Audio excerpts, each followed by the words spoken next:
Iyo utembereye ahantu hatandukanye usanga benshi mu bacuruza ibinyobwa byaba ibifite alcohol cyangwa se ibitayifite bakoresha ibyuma bikonjesha bizwi ku izina rya frigo hagamijwe kugira ngo ibicuruzwa byabo bitangirika cyangwa se hagamijwe kongera umubare w'abakiriya. Bamwe mu bacururiza ibinyobwa mu mujyi wa Kigali bakoresha frigo bavuga ko frigo ibafitiye akamaro kanini mu kazi kabo.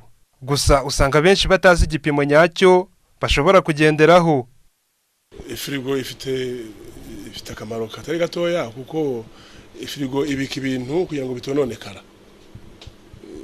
Ibintu hari nk'amata, hari nk'inyama, n'ibindi bintu biri frais nk'imbuto nazo zishyira muri frigo kugira ngo zitononekara zikagumana ubutoto bwazo. Kenshi abakunda ibikonje nibo bari benshi. Iyo ari izuba nibura 80% basaba dusaba ibikonje, 20% bakadusaba ibishyushye.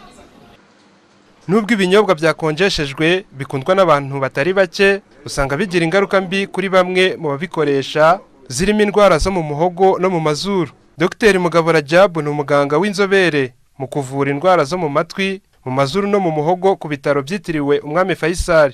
Yemeza ko ibinyobwa bikonje cyane bishobora kugira ingaruka mbi ku buzima bwa muntu. Akaba n'abandi bakunze kurwara mu mihogo, indwara twita gapfura mu Kinyarwanda nangwa angine mu Gifaransa. Hari igihe atari ukuvuga ngo baba bayifite icyo gihe, ariko baba bameze neza ariko bashobora kuba bafite udukoko mu mihogo ducecetse. Noneho banywa bya bintu bikonje bigaha ubuzima bwiza twa dukoko kugira ngo tubyare udukoko tundi twinshi, noneho dutere ya ndwara yo mu mihogo.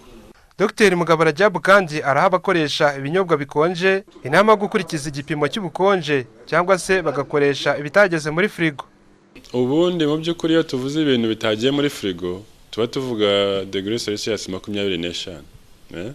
Ni ukuvuga rero hasi yawe wenda navuga hasi ya 20 ubu biba byatangiye gukonje, ariko hejuru ya 20 ndumva nta kibazo byakabaye bitera. Uretse kuba ibinyobwa bikonje cyane bitera zimwe mu ndwara zo mu muhogo, ngo zinagabanya ubushobozi bw'ururimi bwo kumva uburyohe. Mu kigo cy'igihugu gishinzwe gutsura ubuziranenge RBS bavuga ko ibinyobwa byose atari ngombwa gukonjeshwa, uretse amata n'ibiyakomokaho bigomba gukonjeshwa kuva kuri degree Celsius 0 kugera ku 8 iyo biri bumara igihe kitarenze iminsi 2, naho iyo bizamara igihe kirekire muri stock bigomba gukonjeshwa byibuze kuri degree 8 munsi ya 0. Abacuruza ibinyobwa mu kazi kabo ka buri munsi bakenera frigo kuko ababagana abenshi baba bakeneye ibikonje.